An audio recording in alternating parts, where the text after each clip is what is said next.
Hey traders, Raghee here, and in this recap video we're going to cover probably the number one question that I got today, which is what just happened to the dollar? A lot of people saw this thing rip higher.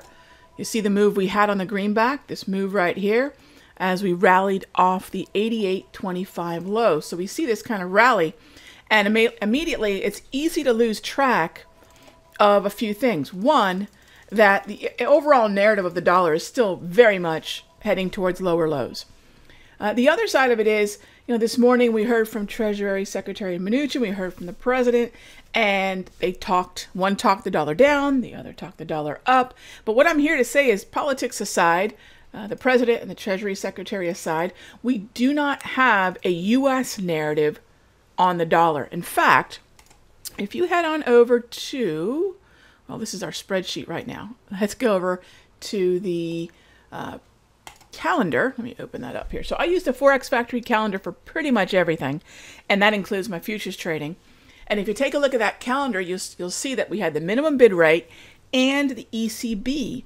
And when we have the euro in play, like we did today, that is absolutely going to have a major and inverse impact on the greenback. So if you're wondering what just happened to the dollar, there's two things you need to know. One is look at the time the market made the big move. So we see the move happening just after 2 o'clock. Right. For the most part, the heaviness we saw in the dollar, this move lower, came at 7:45 and then again at 8:30. So you can see 7:45. No, actually, we didn't break down at 7:45. We broke down at 8:30. And that's in conjunction with the press conference. So you'll see the euro head higher. Who's controlling the narrative with an ECB press conference happening right here? The dollar or the euro?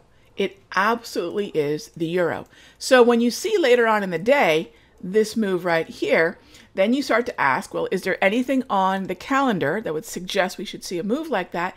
And what's the narrative happening and the timing of that narrative with the news? Because this is where Google News becomes very helpful.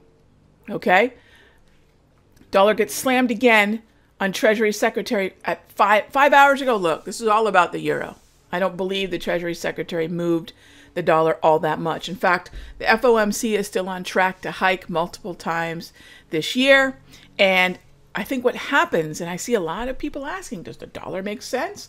No, of course it makes sense, because you have two major central banks by way of the ECB and the Bank of England ready to start to transition to more of a hawkish type messaging. Neither are going to hike rates probably until, if at all, this year. So you might look at a Q3, Q4 maybe. I'm less interested in projecting when they're going to actually hike, but how soon they start messaging. Because the ECB has already begun tapering their asset purchase program, that is kind of a pre-tightening cycle heads up. It is absolutely impossible that on the same time frame, the euro and the US dollar can strengthen or weaken together. So anytime people want to come about with the reasons why the US dollar should strengthen, which I'm telling you right now, it's not. It's only if there's a bearish narrative for the euro and for the pounds. We have a lot of traders out there looking at the US dollar in a bubble, but my currency traders out there know the difference, because unless the Bank of England or the ECB don't want to continue on with letting the market believe and also supporting kind of a pre-tightening type messaging, there's just no way the dollar is going to be able to rally. So I don't care how many hikes are coming. That has been baked into the cake. So does the dollar make sense? You bet. To every currency trader out there, for sure. Don't look at the dollar in a bubble.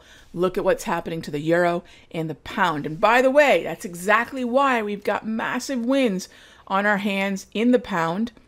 And this is the spreadsheet that I use in the members area. It's a little bit prettier. This is just the rough spreadsheet that I use, but you'll see we've been long euro, we've been long Canadian dollar, long pound, long euro all month long, because the dollar short is going to be, I think, one of the best trades throughout the year. And I know it's only January. But this is a narrative that I think is going to continue to play out for at least the first half, at least, of the year. So we'll continue to talk about this in the Outlook webinar that I have coming up later on tonight.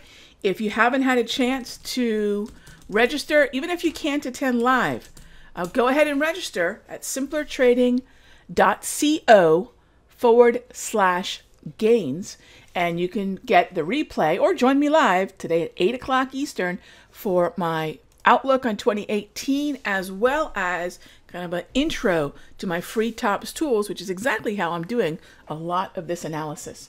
I'll see you in the next update.